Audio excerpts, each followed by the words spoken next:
Alors, Noach sort de la Teva. ויבן נוח מזבח להשם ויקח מכל הבהמה התורה ומכל העוף הטהור ויעל עולות במזבח. Noach construit un misbéach pour Hachem. Il prend de tous les animaux purs et tous les oiseaux purs de quoi apporter des corbanotes de Ola sur le misbéach. וירח השם את ריח הניחוח ויאמר השם אל ליבו לא אוסיף לקלל עוד את האדמה בעבור האדם כי יצר לב האדם רע מנעוריו ולא אוסיף עוד להכות את כל חי כאשר עשיתי. Hachem sent cette odeur agréable et se dit dans son cœur: je ne continuerai plus à maudire la terre à cause de l'homme, car le penchant du cœur de l'homme est mauvais depuis qu'il vient au monde, et je ne continuerai plus à frapper tout vivant comme je l'ai fait. Un peu bizarre. Comme si Hachem y prend conscience, car le cœur de l'homme, le penchant du cœur de l'homme est mauvais. Et il le sait très bien, si ce n'est pas Hachem qui sait que l'homme est mauvais, c'est lui qui l'a fabriqué, et puis ah ben non, mais il a eu le corban, ça il est très content, il dit, ah, super, bon je recommence plus, hein, maintenant c'est fini, en vérité, bon ben, dont acte, ils sont mauvais. Ça veut dire quoi? Hein? C'est assez étonnant qu'Hachem semble découvrir une chose qu'il savait bien. Bien. Donc le monde continuera sa petite route, 2 mois par 2 mois, qui se succéderont, les saisons, les périodes. Un peu plus tard, Vayomer Elokim el Noach ve'el banav ito lemor, vani neni mekim et beriti ittechem ve'zarachem acharechem. Voici, dit Hachem à Noach et à ses enfants avec lui, que je vais établir mon alliance avec vous et avec votre descendance par la suite, et avec tous les êtres vivants, etc. Donc je et j'établirai mon alliance avec vous, et toute chair ne disparaîtra plus suite à un déluge. Veloye od maboul le shachet haaretz, il n'y aura plus de déluge pour détruire le monde. Vayomer Elokim zot ot abrit asher ani noten beni uvenechem uven kol nefesh chaya asher itechem לדורותם. Voici la marque de cette alliance que je conclus avec vous. Et kashti natati be'anan, etc. C'est l'arc-en-ciel. Ouais. Donc, magnifique alliance. Et donc Noach a obtenu, suite à ce qu'Hachem disait dans son cœur et qui va lui révéler donc par la suite, que il y aura une alliance éternelle avec l'homme et que Hachem ne va plus détruire le monde.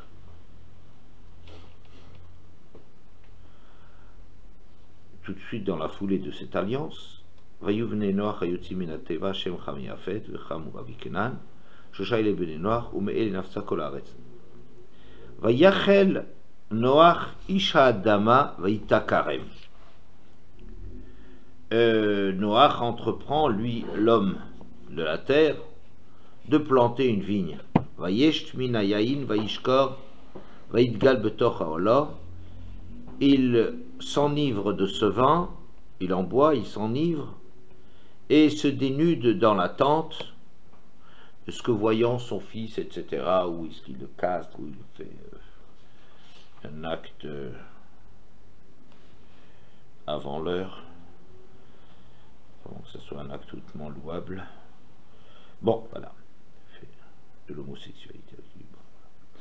Alors, Rashi, Vayachel Noach, Asa Atzmo Chulin, il se rend profane dans ce fait de planter la vigne. Shayalo la Asok Techila Bentia Acheret, en effet, il aurait dû se préoccuper avant cela de planter une autre nutria, un autre plant.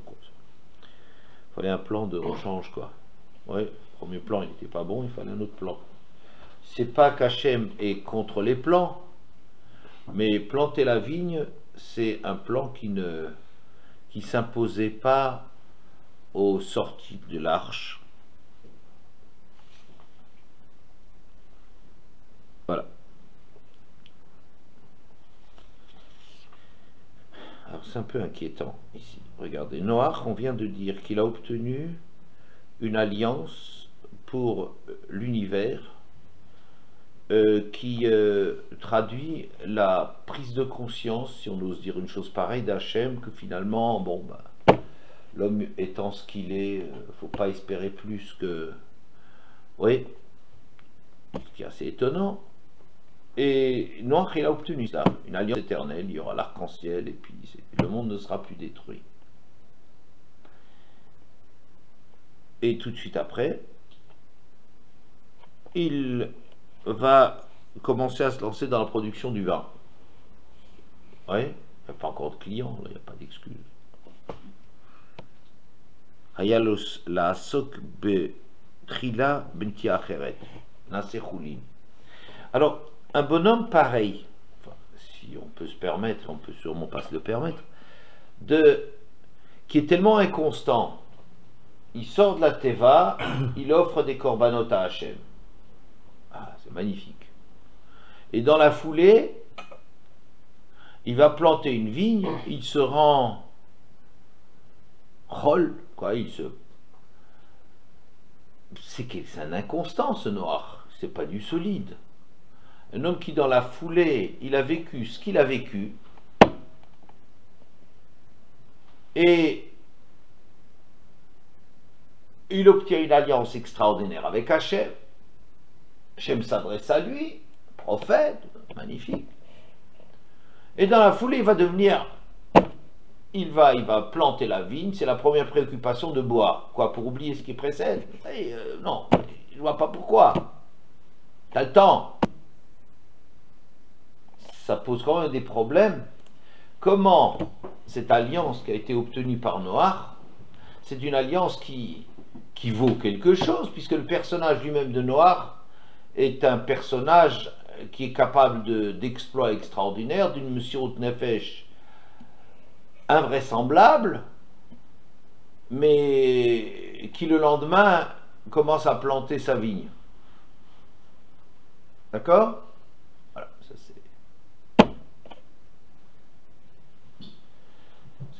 c'est ça le sujet du cours.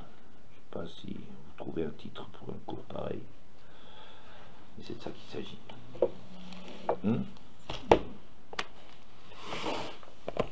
Voilà. Qu'est-ce qui se passe ici? Qu'est-ce qui se passe? Kodesh Baruch Hu, bon, il prend acte. L'homme n'est pas mieux que ce qu'il est, qu'est-ce que tu veux faire avec? Et il fait une alliance extraordinaire, il fait un brit, il fait avec un signe comme l'arc-en-ciel, c'est une chose magnifique. Et avec quel personnage, suite à quelle intervention de quel personnage? Un personnage extraordinaire, mais inconstant.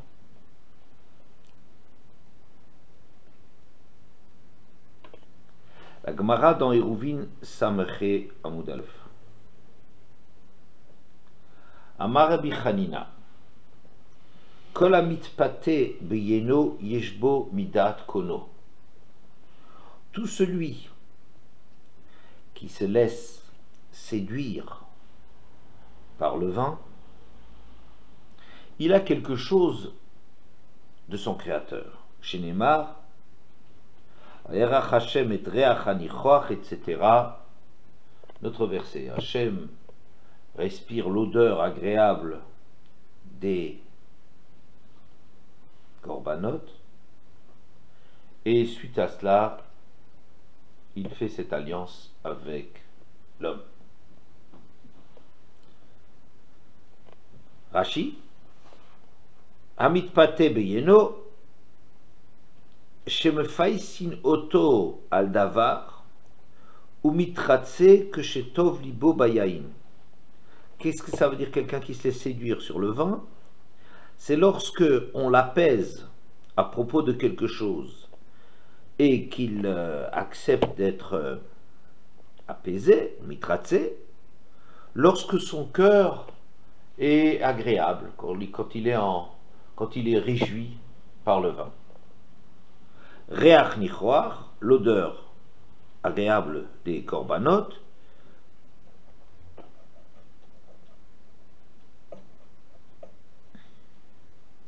Vamran le El, de Recha Dumia de Mishtaya, la Gemara plus haut avait dit que l'odeur c'est quelque chose de comparable à de la boisson. Urtiv, Vayomer Elibo, Loosif, etc. Donc, on compare l'effet des odeurs du korban comme de boire, l'effet de boire. Et Hachem mitratse alieno, finalement, c'est de ça qu'il s'agit. C'est que tout celui qui, quand il boit, il avait quelque chose contre une personne, et quand il boit, finalement il change de disposition d'esprit, ah, tiens, ça ressemble à Hachem. Parce qu'on voit qu'Hachem, il y a quelque chose un peu du même ordre. Quand il boit un coup, ça veut dire, il respire des odeurs, parce que les odeurs, ça touche l'anshama, et Hachem est, bon, il est plutôt de cet ordre-là, si l'on peut dire. Enfin, ça, c'est quelque chose un petit peu du même ordre. Ça ressemble. Alors, il change de disposition. Hachem a changé de disposition. Il était mal disposé envers le monde. Il a détruit le monde. Et puis, Noach lui offre quelque chose comme un coup à boire ensemble. Et puis Hachem, il dit, bah, bon, ça y est, c'est fini, je t'assatterai là-dessus. C'est une odeur enivrante. Une odeur enivrante, exactement. Oui. Absolument. Voilà. Alors, l'odeur enivrante, ça veut dire quoi cette histoire? Hachem, c'est bien de ça qu'on s'étonne. C'est bien de ça qu'on s'étonne que Hachem, comme ça, tout d'un coup, change de disposition. Il change de disposition. Avant, il était mal disposé. Et bien maintenant, voilà. Donc, quelqu'un qui fait cela, qui a un ennemi ou je ne sais pas trop quoi, et qui prennent un pot ensemble, et puis que, voilà. Et qui arrive à, grâce au vin, et après, vous savez bien quelle est la suite de cette Gemara. Ça va être peu après, Nichnas Yain Yatsasod. Le vin, c'est un révélateur. Quand on boit, il y a des choses des choses profondes qui vont s'exprimer. Et même si, dans une première lecture, un premier abord, on a l'impression qu'Hachem est fâché, ou que l'autre nous en veut, mais le vin aidant, on va révéler le sod, on va révéler le fond du... Voilà. C'est ce qui est arrivé à Hachem. Ça veut dire que Noach, vous imaginez Noach, un des rares personnages à propos duquel on déclare il a connu 3 mondes dans sa vie. Un monde construit, un monde détruit et un monde construit. Oui. Il a la jeunesse de Noach, enfin, jusqu'à l'âge de 600 ans, c'est quand même pas mal. C'est... Bon, il a eu une jeunesse qui s'est poursuivie assez longtemps. Mais il a vu un monde qui fonctionnait. Et puis, pendant 1 an, il a vécu le Dino Shel Roshaim Begeinam, un an infernal, avec les animaux qui rugissaient, dont on ne savait pas comment nourrir, etc. Vous imaginez s'il y a des émissions à la télévision sur le château de Versailles, il y en aurait d'autres sur ce qui se passe dans l'arche, oui, le Gehinam de l'arche de Noé. Parce que les images nous représentent seulement l'entrée des différents animaux, et avec un peu de chance une licorne, et puis le phénix, voilà des animaux un peu curieux sur lesquels il y a des choses à dire, et le caméléon, paraît-il aussi, qui ne savait pas comment le nourrir.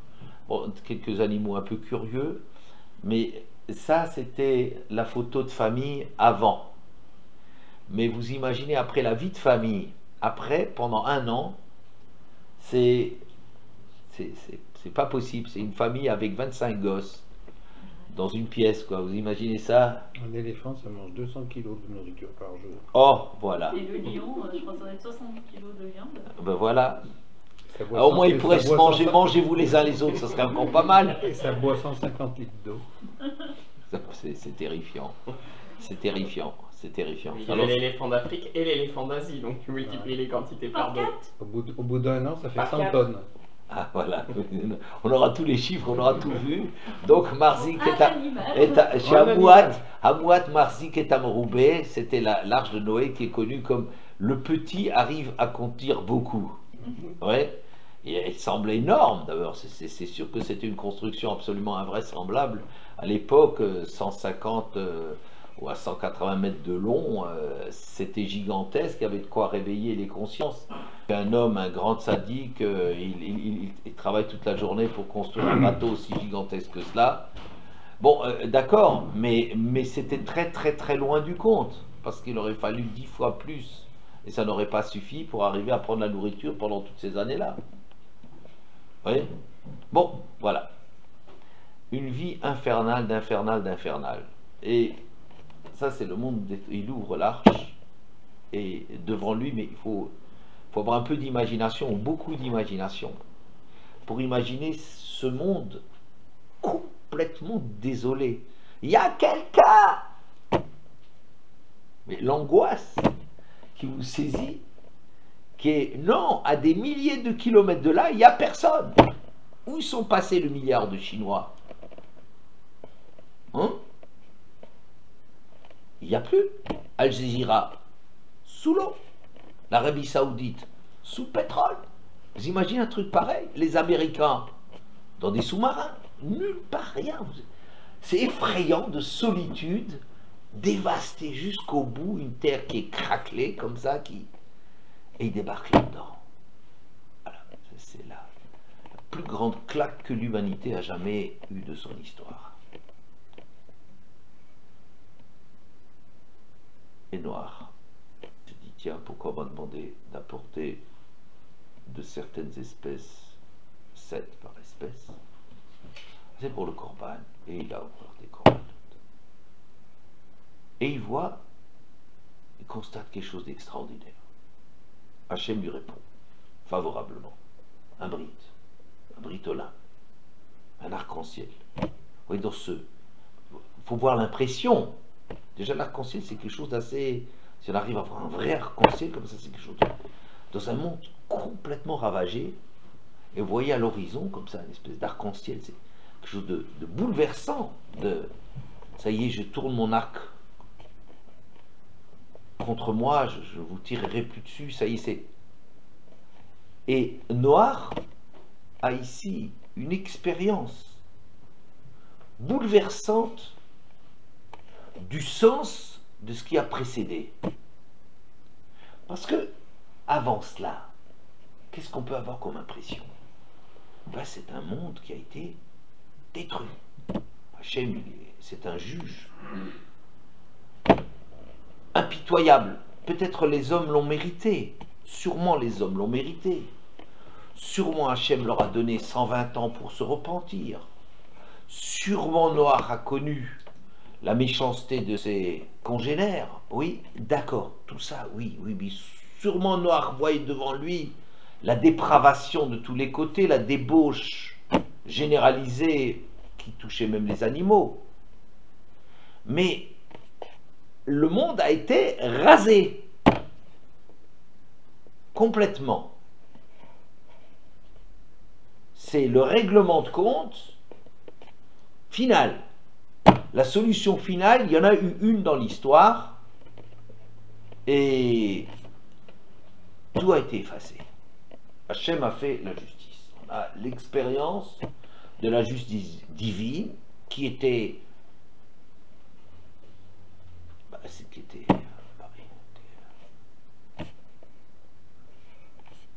nécessaire, indispensable. Mais c'est ça ce qu'on voit. Et Noach, là, les animaux, il comprend peut-être.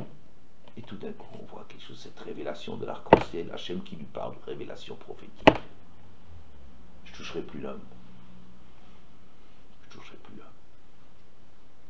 Ça veut dire, mitpate alieno. Il a vu que Kono, Yeshmobidat Kono, que son créateur, en vérité, il aimait l'homme. Il sourit à l'homme. Il lui envoie un arc-en-ciel. Une déclaration, ça y est, c'est fini, je ne recommence plus. C'est une leçon qui était suffisante, j'ai plus la force de recommencer. Je ne recommencerai plus. Alors, vous imaginez ce bouleversement de Noir, de découvrir qu'en vérité, ce que lui a vécu comme un traumatisme invraisemblable, une sanction terrifiante, totale, effacer l'humanité, en réalité, c'était vraiment parce qu'il n'y avait pas d'autre solution. Mais Hachem, il aime l'homme. Vous voyez? Ça, c'est la découverte de Noach au sortir de la Teva, de découvrir que la réalité profonde des sanctions de la Torah ou d'Hachem, ça n'est jamais le but ultime. Hein? Vous savez bien. On dit par exemple, Kulo hafach lavan taoru. D'où est-ce qu'on sait que le Mashiach il viendra d'un d'or chez Kulo chayav? Parce que c'est marqué dans la Metzora, Kulo hafach lavan taoru. Quand la plaie est complètement envahie tout, eh bien il est pur. Attends, je ne comprends pas. Qu'est-ce que ça veut dire que le Mashiach il viendra dans un d'or chez Kulo chayav à partir de là? Et qu'est-ce que ça, de quoi est-ce qu'on parle? Alors, en vérité, on ne peut espérer construire qu'à partir d'un minimum de tissu sain. Si la plaie laisse encore des zones qui ne sont pas touchées, à partir de là, on peut reconstruire. Mais s'il n'y a plus de peau, par exemple, un malade qui aurait été brûlé et qui n'aura plus de peau, on ne peut plus faire de greffe, on ne peut plus rien faire. Et on nous dit, alors que le blanc, c'est un siman de Touma pour le Metzora, mais quand il n'y a plus rien à faire, hop, alors on se dira, ben, il est fichu, il est mort, c'est pire que tout, c'est 100% c'est pire que 99%, pas du tout. À ce moment-là, donc puisque la plaie n'a servi à rien, Hachem change de discours complètement. Ouais. Bien. Ou bien, je sais pas, on va dire quand la Touma elle est propagée à tout le Tzibour, alors on va dire c'est encore plus grave. Ça dépend sous quel angle, mais ça appelle de la part d'Hachem un changement d'attitude par rapport au monde. Donc, un d'or chez Kulo Chayav, ça veut dire ça ne sert plus à rien de les frapper. Tu n'obtiendras plus rien. Il n'y a plus rien à en tirer. Il n'y a plus de partie saine. Alors, le Mashiach, il vient. Ah, c'est vrai que le Mashiach a différents niveaux. Alors, pourquoi est-ce qu'on lutte? On devrait tous se laisser aller. Ce qu'on fait pas mal, mais enfin, on devrait vraiment se laisser tous aller pour être d'or chez Kulo Chayav, il faudrait tirer à vue sur les gens qui résistent. Et de temps en temps, d'ailleurs, on a envie un peu de baisser les bras, parce que vraiment, c'est un peu désespérant. Alors, hâter un peu la solution, pas solution finale. Ouais. Pour hâter ça, on devrait, sauf que peut-être quelqu'un qui ferait ça, quel sadique, c'est un vrai sadique, et que le gars, il va faire il va être Mechalel Shabbos, le Shem Shamaim, c'est vraiment, vous voyez, c'est un petit peu les problèmes avec Sofrod, c'est très compliqué, le Shem Shamaim Nitkaven, il a voulu montrer au Bnei Israël que c'était grave de fauter dans le désert, alors il y allait comme victime d'être, mais il était, bon, c'est un peu, il y a du pile-poule là-dessus. Alors, Kulo Hafach Lavan, Et Noach, il voit ça. Il voit une génération qui était rasée. Et c'est pas un règlement de compte. Il y a un grand sourire derrière. Il y a une marque d'affection, un soleil. Il faut du soleil pour l'arc-en-ciel. Et surtout ce déluge incroyable. Hachem fait une déclaration d'amour à l'humanité. Ouais, c'est fini. J'en peux plus. Ça a été plus dur pour moi que pour vous. Je ne supporte pas. On ne commence plus. Oui, on pourrait laisser la question, mes questions restent encore en place. Je veux dire, et ça, Hachem, il ne le savait pas avant. Ça, c'est une façon très humaine de se dire, ouais, c'est une chose de le penser, mais le voir, c'est quand même autre chose. Hein? C'est quand même autre chose quand on le voit. Quand Hachem, il dit à Moshe, tu sais, ton peuple, il s'est corrompu, il n'a pas brisé les louchot, il fallait qu'il aille voir, mais quand il a vu ce que ça donnait, ça, peut-être que c'est vrai pour Moshe Rabbeinu, mais c'est sûrement pas vrai pour Hachem. Il n'y a pas besoin de voir, il connaît les mécanismes de l'âme humaine, et si besoin en était, il connaît la télévision de demain. Il a déjà vu les émissions par avance. Ouais. Alors, mais disons, laissons les questions de côté, mes deux questions du début, disons, et la remarque de ce changement d'attitude d'Hachem, et deuxièmement, avec qui? Avec un Noach. Mais en vérité, je suis en train d'attaquer par la bande la deuxième question. C'est-à-dire que Noach découvre, est bouleversé de découvrir qu'après la pluie le beau temps, que non, c'était juste nécessaire, indispensable, on ne peut pas faire autrement, mais en vérité j'aime l'homme. N'est-ce pas? Vous savez, le matin, quand on dit Modiani Fanecha, Rabba Emunatecha, Rabba Emunatecha, c'est un verset qu'on tire de Echa, Chadashim la Bekarim, Rabba Emunatecha. Le fait qu'on soit renouvelé chaque matin montre que la Emuna, que la croyance que tu as, elle est grande. Nous, on a une mitzvah de Emuna, de croire dans Hachem. C'est parfois difficile. Mais Hachem, il a une croyance en l'homme, il mise sur l'homme chaque jour. Avec tout ce qu'on a fait, avec tout ce qu'on fait chaque jour, chaque matin, on se retrouve renouvelé. Chadashim labkarim, renouvelé le matin. Quel Emuna! Hachem, il fait les mitzvot avec plus de chumra. C'est vraiment un extrémiste de l'amour de l'homme, une Emuna extraordinaire. Et là, on peut puiser des forces là-dedans, dire, mais Hachem, il mise sur toi. Tu mises plus, toi, tu es fatigué. En vérité, on est fatigué. On est peut-être Hadashim Labkarim, mais on est renouvelé avec toute notre lassitude. Mais enfin, bon, c'est de découvrir que c'est ça le fond de la relation d'Hachem. C'est que quelle que soit la sanction, c'est toujours à contre-cœur. Et que Kulo Afarlavan, Taoru et le Mashiach, il viendra dans un genre de Kulo. Et tous les textes qui vont dans ce sens-là, ils sont nombreux. Ça, c'est quelque chose d'absolument bouleversant.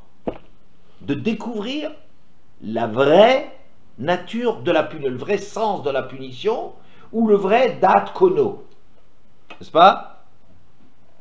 Tu es fâché avec quelqu'un. Alors, le gars, il t'adresse plus la parole. Tu vas le faire boire, c'est dangereux.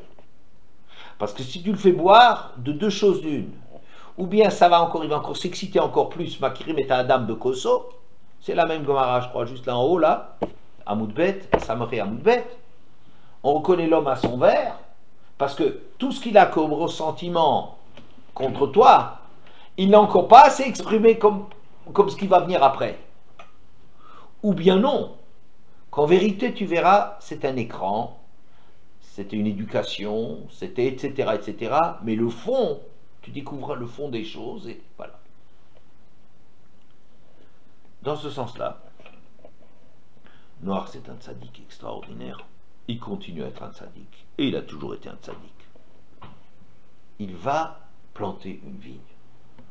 Alors quand on étudie Rashi, quand on dit Rashi, on a l'impression, Naserol, il s'est profané. Hayalolita Netia Acheret, il aurait dû s'occuper d'autre chose avant. Alors on a l'impression que Noach, en vérité, il en a tellement assez de cet étouffement de la Teva. Imaginez Noach claustrophobe. S'il ne l'était pas au début, et il y a de quoi le devenir, vraiment. Oui, vous imaginez comme ça, c'est un ascenseur, vous êtes enfermé là-dedans pendant 1 an. Les 3 étages, vous appuyez sur les boutons, c'est... Ouais. Bon, c'est quelque chose de... Hein? Voilà, vous imaginez cela.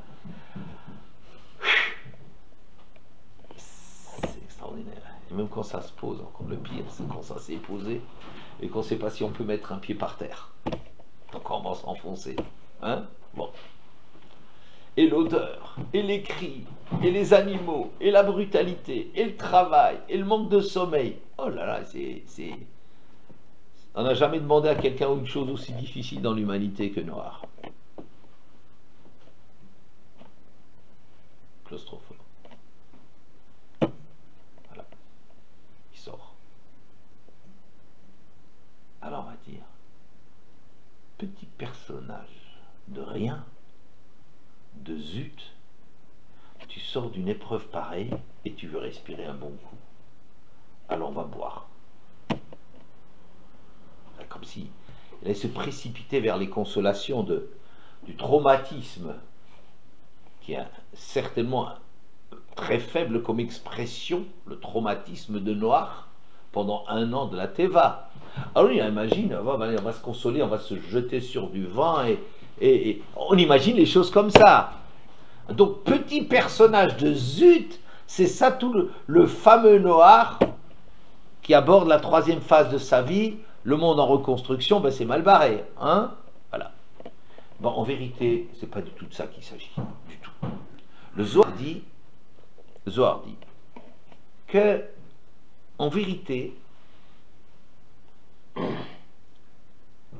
il s'est intéressé au sod du Chet Adam Arishon,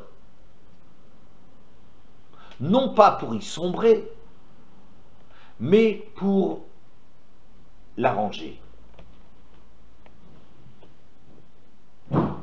3 personnages, des 4, sont qualifiés d'ivres. Adam Arishon, si on va d'après la thèse de Rabbi Meir, que ce qu'il a bu c'était du vin. Noach et 3 qui en sont 4 et... Il y a l'autre. Il est enlevé par ses filles. Non. Ah oui, oui c'est vrai. Ouais. L'autre je l'avais oublié. On oublie toujours l'autre. C'est Vaftal Reach Kamocha, mais c'est l'autre. D'ailleurs, si à ce propos-là, tu sais ce que ça veut dire, tu aimeras ton prochain comme toi-même. Qui c'est ton prochain? C'est le suivant.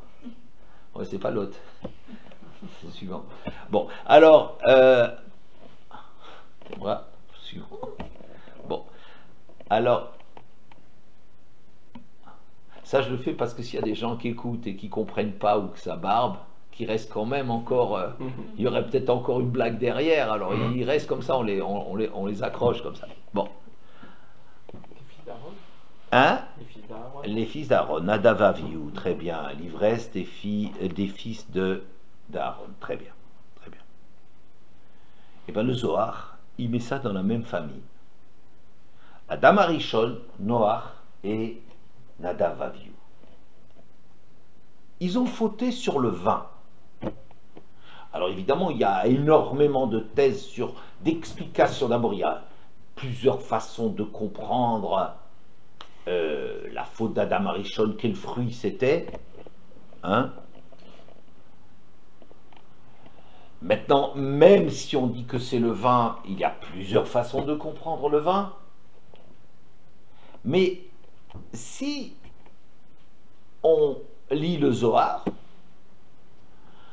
on se dit, tiens, il y a un problème intéressant là derrière. N'est-ce pas? Il y a un sod du vin qui apparaît dans cette histoire d'Adam Arishon et que Noach il continue et Nadav va vivre au besoin. Ouais. Ah tiens, maintenant qu'on a déjà parlé de Noach et qu'on a dit à propos de Noach, on a déjà parlé à mitpate beyeno, connaître le da'at kono, c'est-à-dire que le vin, c'est le secret du vin. D'ailleurs, le Zohar appelle ça le sod. Le sod d'Adam Arishon, c'est le secret du vin. C'est-à-dire quoi? C'est qu'en vérité, on s'intéresse à jusqu'à où ça va l'amour d'Hachem. Ou c'est de l'amour, c'est de la... C'est quoi qu'il y a dans la relation que j'ai avec Hachem? Et Adam Arishon aurait été le premier à tester cela. Ce qui donne tout à fait une autre image de Chet Adam Arishon. Mais d'après ce que je vois de cette Gemara et que je comprends de Noach, je dirais, tiens, ça permet de comprendre autrement la faute d'Adam Arishon, en ce sens-là. En ce sens-là.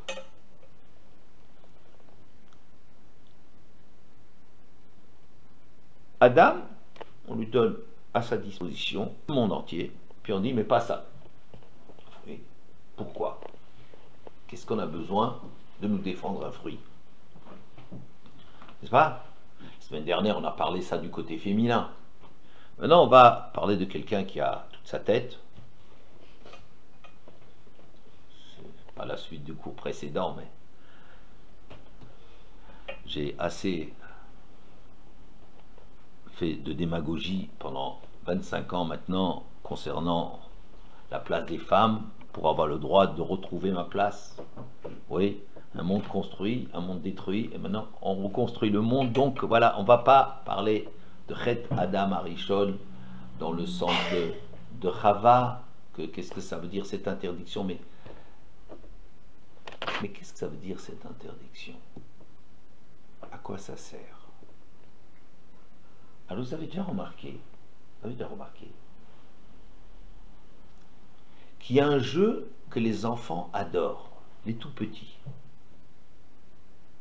C'est quoi? La maman prend le bébé sur ses genoux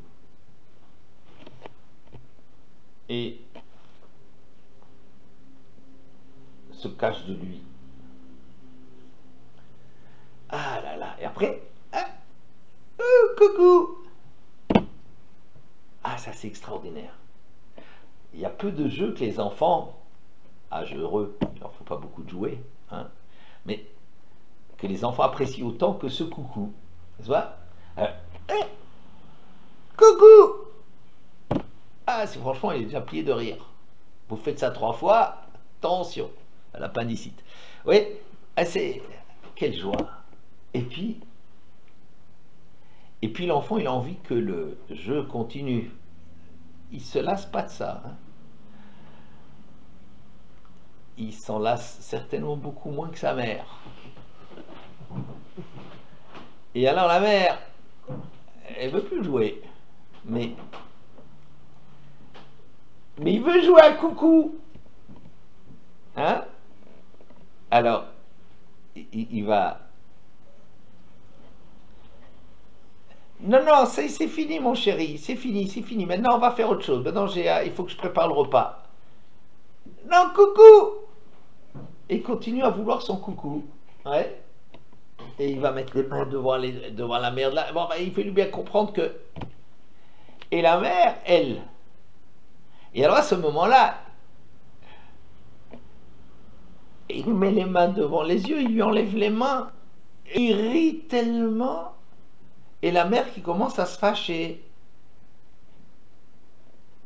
Mais l'enfant, il comprend un retardement. Il continue à jouer. Mais cette joie de l'enfant, parce que la mère, elle est, malgré elle, bien obligée de participer à ce jeu.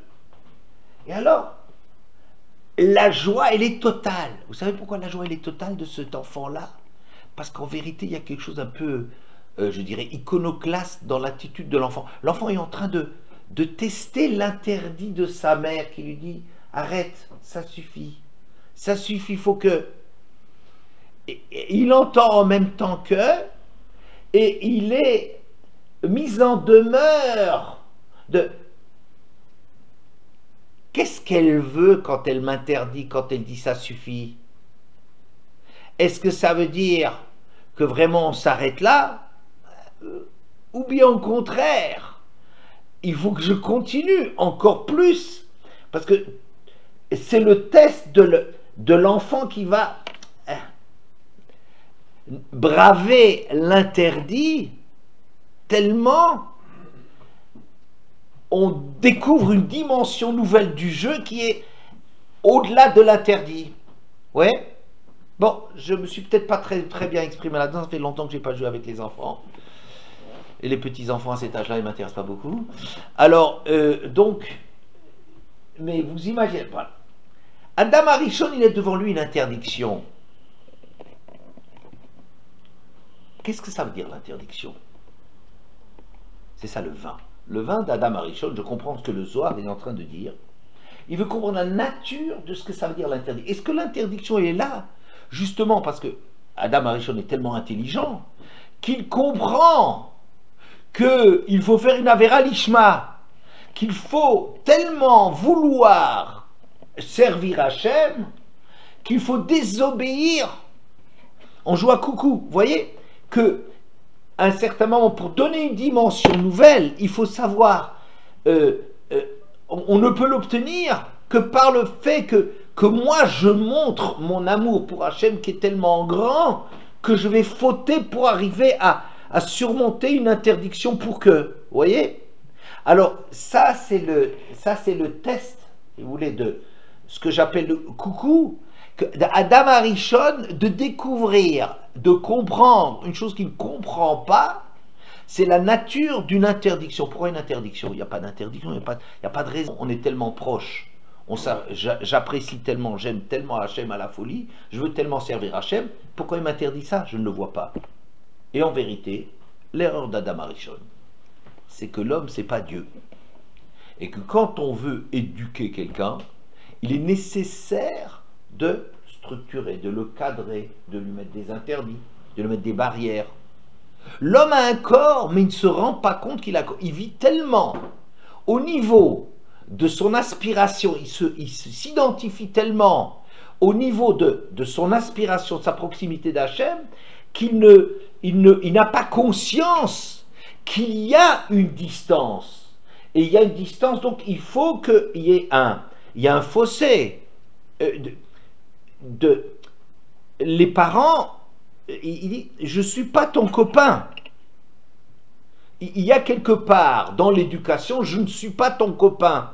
C'est-à-dire, on ne peut pas éduquer en laissant l'enfant décider de ce qui est bien pour lui et pas. Donc il y a une distance dans lequel dont Adam Arishon n'a pas conscience.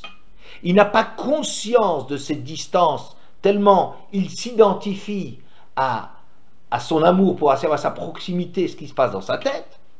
Il est tellement proche de cela qu'il n'arrive pas alors lui, il veut tester, mais qu'est-ce qu'il y a derrière cette interdiction? Mais lui, il croit que c'est un test jusqu'où je vais aller par amour pour Hachem, que par amour pour Hachem, je vais désobéir à Hachem, parce que ça, c'est vraiment montrer combien je veux me rapprocher d'Hachem. Je veux tellement me rapprocher d'Hachem que parce que je ne me rends pas compte de la nécessité qu'il y ait une interdiction. Et en vérité, c'est un petit peu bizarre. Si Adam Arishon, il a tellement bien compris qu'il fallait désobéir, c'est une Avera Lishma. Ça veut dire que tellement j'aime Hachem que je ne me contente pas de ce qui est officiellement permis, mais que je fais même une interdiction pour augmenter la dimension du jeu. Alors pourquoi il se cache avant qu'Hachem lui parle? Pourquoi il se découvre nu? Qu'est-ce qu'il avait? Qu'est-ce qui lui manquait? Il a bien fait. Ouais. Ben vous savez ce qui manquait? Il n'y a pas de réponse d'Hachem. il n'y a pas de réponse, c'est pas l'arc-en-ciel. Il n'y a pas de réponse d'Hachem à ce que lui il croit qu'il a fait quelque chose d'extraordinaire. Il attendait les félicitations du jury. Que vraiment, tu m'aimes tellement, tu veux tellement me servir, que tu désobéis. Tu désobéis dans le but de créer une distance qui va te permettre de te rapprocher. Et il n'y a pas de réponse. Donc il a conscience qu'il a fauté. Je pense que c'est comme ça que j'expliquerai le Zohar, qui nous dit que Adam Arishon a fauté sur le vin. C'est-à-dire qu'on situerait la faute d'Adam Arishon dans le fait de vouloir tester la relation réelle, d'aller jusqu'au bout, de creuser cette proximité avec Hachem. Et il se retrouve nu, parce qu'en vérité, il ne s'est pas rendu compte qu'il avait un corps, etc. Noach, grand homme s'il en fut, Noach sait très bien que l'homme n'est pas grand, et que l'homme a un corps. C'est vrai, il est bouleversé par, et c'est ce que le Zohar dit, il veut refaire le chemin d'Adam Arishon, mais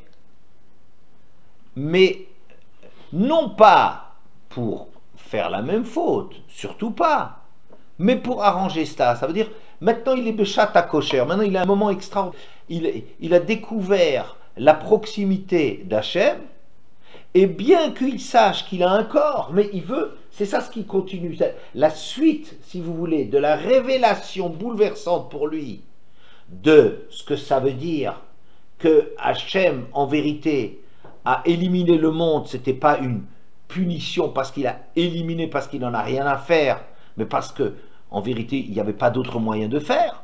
Et donc, Noach va aller dans ce sens-là, et c'est pour ça que la première chose qu'il va faire, c'est dans cette continuité de la révélation qu'Hachem lui-même, d'aller creuser cela et de voir. Seulement, Noach, c'est vrai c'est quelque chose de très grand ce qu'il a fait, c'est pas un personnage qui est le moins du monde inconstant, il est dans la continuité mais le texte lui reproche qu'il ne se rend pas compte de la fragilité. Il y a quelque part dans ce désir de réparer, ça s'appelle comme ça, Chat à Kosher, ça veut dire moment favorable. Dans ce moment favorable de révélation, il veut sauter sur l'occasion pour aller jusqu'au bout de voir quelle est la distance, comment gérer ce problème de la distance avec Hachem.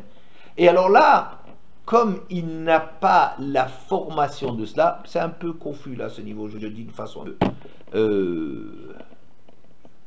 grossière, il n'a pas la formation, alors il se déshabille. Qu'est-ce que ça veut dire qu'il se déshabille? Ça veut dire qu'il se dépouille de ce qu'il avait, lui, la conscience du corps, et il se déshabille, il se met à nu, alors qu'il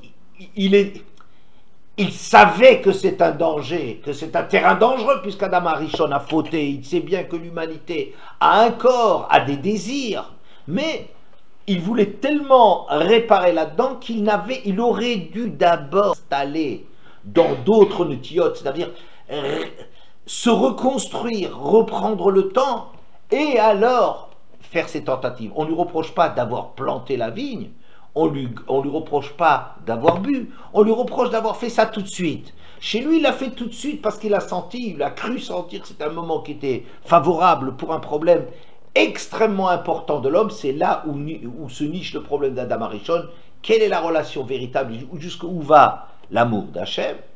Et là, il a perdu avec ça, il a perdu son corps, d'où le fait que il est arrivé comme Adam Arishon, finalement. Au résultat, il est comme Adam Arishon, il est nu, lui en se dépouillant de son corps, alors qu'il était plus habillé, plus armé qu'Adam Arishon, puisqu'il il savait, il avait déjà conscience du corps, et c'est pour ça que Canaan, Ham, a un pouvoir sur lui, que le monde des instincts et tout ça, il revient, il ressurgit avec force. Et la même chose, ça va être la même chose avec Nadav Avihu. Nadav Avihu demande le Zohar, il dit, je crois vraiment que Nadav Avihu, ils sont rentrés dans le Mishkan en état d'ivresse. Non mais tu imagines, tu crois des tzadikim pareils, tu crois que il y a quelque chose d'extraordinaire. Eux aussi, ils ont senti que c'était un moment absolument extraordinaire. Le feu qui descend du ciel, le moment le plus important de la création de l'humanité, Hachem est proche de nous. Et vous verrez qu'on leur reproche à ces grands tzadikim une liste de reproches. Une liste de reproches. Je crois que c'est Rav Dessler, je crois qu'il y en a 13 ou 14. Qu'est-ce qu'on leur reproche? Ils sont rentrés en état d'ivresse, ils ont apporté un feu qui n'est pas ordonné par Hachem. Ils ont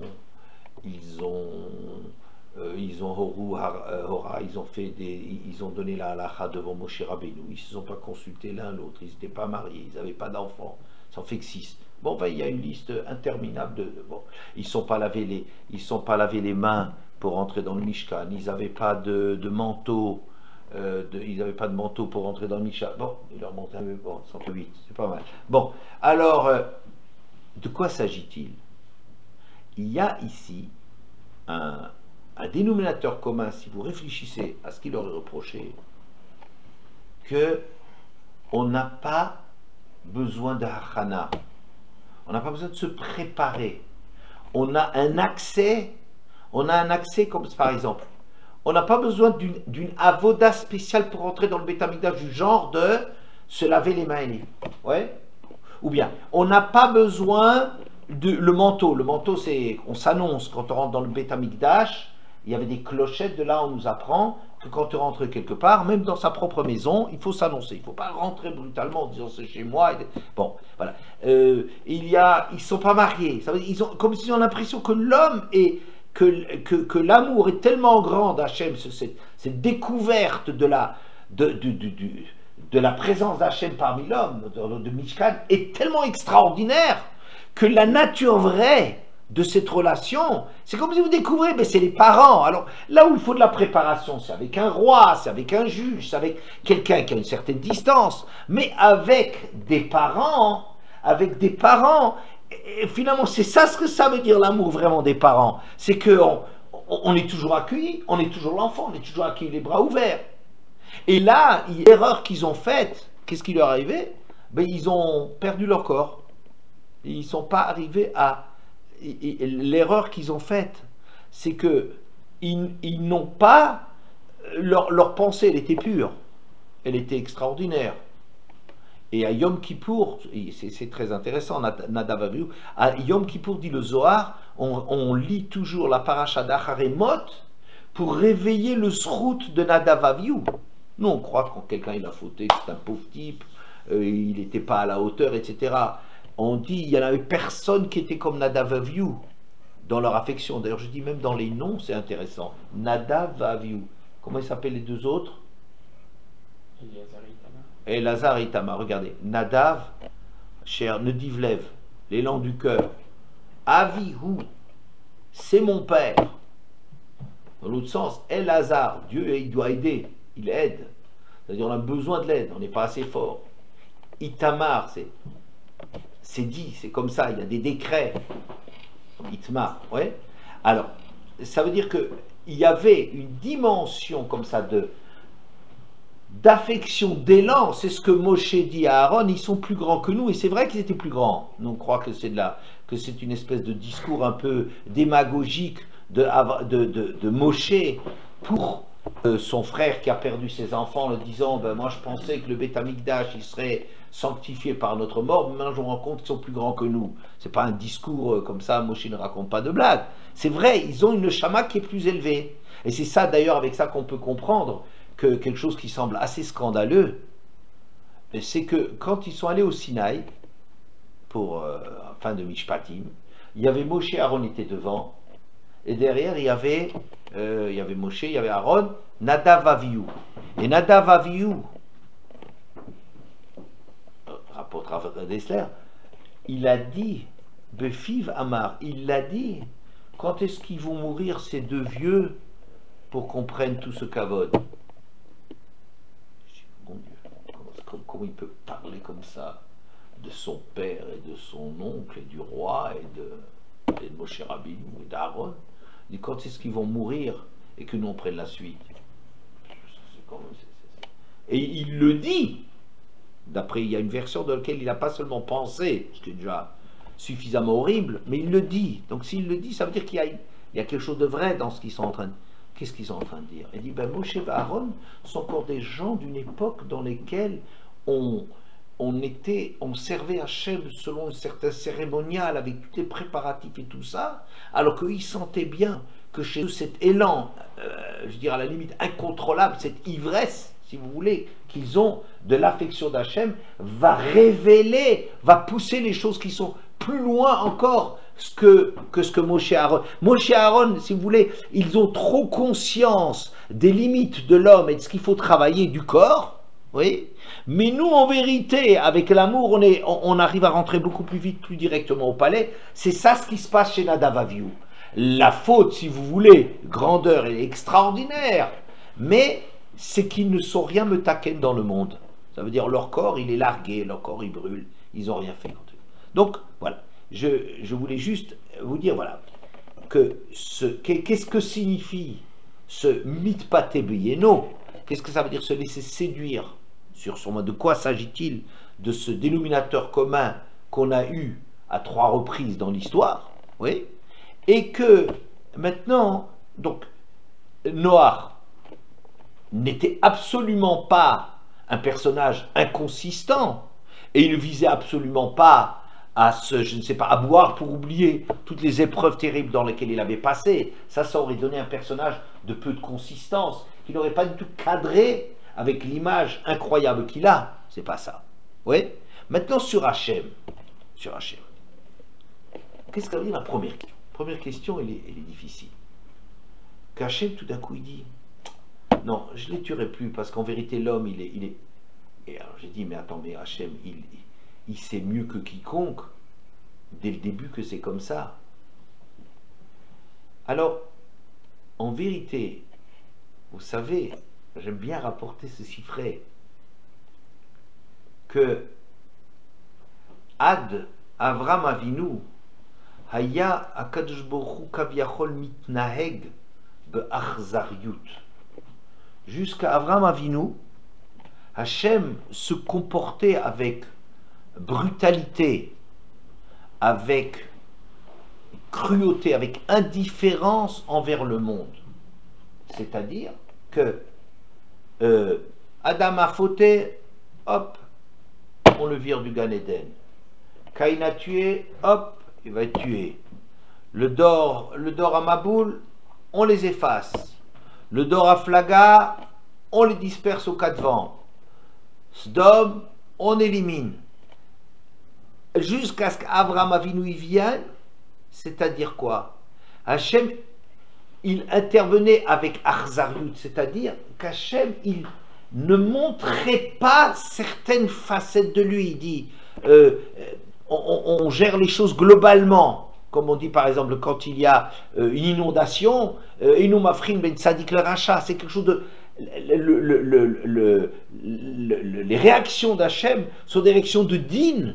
Ad Avram Avinu Charon Av Baolam, c'est-à-dire que Hachem a une attitude de din dans laquelle les choses sont impitoyables parce qu'il n'y a pas d'homme qui arrive à être un cliquiboule, à être sensible, à amener d'Hachem une humanisation. Je dis, Abraham Avinu a fait quelque chose d'extraordinaire. Il a, si l'on peut dire, humanisé Hachem. C'est-à-dire qu'il a, dans la sensibilité qu'il a de ce que c'est Hachem, grâce à cela, il a amené d'Hachem qu'Hachem a pu montrer une autre attitude pour l'homme. C'est comme vous savez, comme dans les différents âges, dans l'éducation. Il y a un âge dans lequel il faut qu'on fonctionne d'une certaine façon. Et c'est ça, par exemple, quand les enfants ils sont encore trop jeunes, alors il n'y a pas à essayer de commencer à justifier ce qu'on est en train de faire et à s'excuser. Et l'enfant, il ne peut pas comprendre comme ça. Il faut le cadrer. Alors l'enfant va le cadrer. On va lui dire, c'est comme ça. Et c'est pas comme ça. On punit, on récompense, mais on ne rentre pas dans la finesse des choses parce que l'enfant n'a pas de maturité pour entendre un dialogue. Maintenant, quand l'enfant va grandir, ça change. Il faut commencer à expliquer certaines choses, à lui montrer que c'est pas une zeratakatouf, que les parents sont brutaux, barzariout, qui sont indifférents, et donc il faut déjà lui apprendre à expliquer certaines choses, et vous voyez, au fur et à mesure que l'enfant grandit, on a un discours qui va changer, parce qu'on a devant nous quelqu'un qui est capable d'entendre ce discours.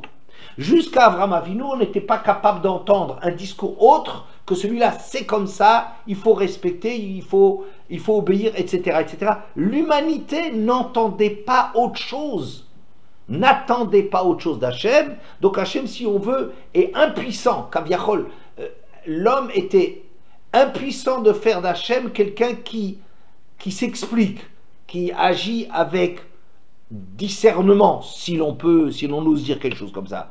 Et je pense que Noach, c'est ça ce qui s'est passé. Noach, en vérité, Hachem, évidemment, qu'Hachem sait très bien que Yetzer Lev à Adam Raminorav, il connaît très bien la nature de l'homme qu'il a créé. Mais il n'y a pas encore d'homme qui a entendu une chose pareille, qui a établi une complicité, qui a été sensible à l'affection qu'Hachem il a pour l'homme. Il n'y a pas eu d'homme avant Noach. Noach, c'est avec cela, il a acquis quelque chose pour l'humanité. Il y a un brit de Noach. Le brit de Noach, c'est la première étape, si vous voulez, dans l'humanité, où on a commencé à obtenir d'Hachem une attitude beaucoup plus nuancée, qui explique beaucoup plus, qui laisse beaucoup plus de la place à chacun dans sa démarche, etc. Eh bien, je pense que c'était cela qu'il s'agit avec Noach. Avant Noach, il n'y avait pas à tenir compte du fait qu'Hachem, il sait très bien qu'il est Yetzer Lev à Adam Raminourav. Avec Noach qui a commencé à entretenir une relation où il apporte un réach nichoir, où il apporte du korban, où il fait un essai d'aller au-delà de la ira, mais d'établir quelque chose, un contact, et de remercier Hachem de l'avoir sauvé de cette épreuve, eh bien c'est là où Hachem enfin peut commencer à faire jouer le fait de ce qu'il savait, évidemment, dès le début de l'humanité, que l'homme est un être faible et qu'un homme... Et donc Hachem prend acte, puisqu'un homme qui comprend que les choses, elles vont au-delà de la sanction, et qu'il y a du sens, il y a une relation à établir, bon ben c'est Noach qui a obtenu pour l'humanité ce premier pas d'Hachem. Voilà, on va s'arrêter là.